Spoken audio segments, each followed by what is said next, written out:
What up, YouTube? Plant here. Today I wanted to talk about something that's really important to me, and that's game preservation. Game preservation is important because it keeps the history of these companies alive.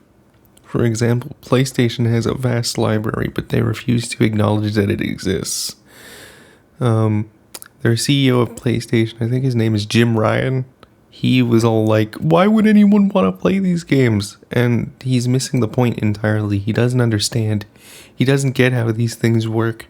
And it's really frustrating when you have people that think that way.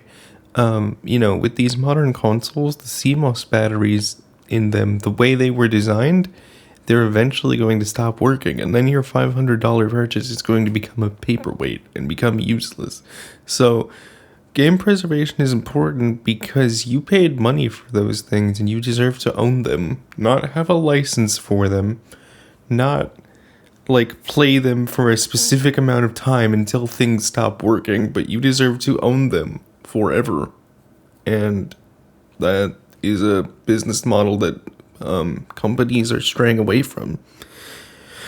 And for many, that's a problem. It shouldn't be that way.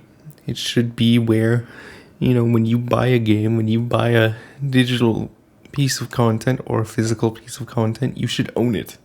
That should be the end of it. But no, they have to make it really hard. And they have to make it difficult. I mean, Microsoft with the Xbox, you have to go online when you first boot it up to even start the thing. I mean, that's pretty dumb, if you ask me. That's some serious DRM.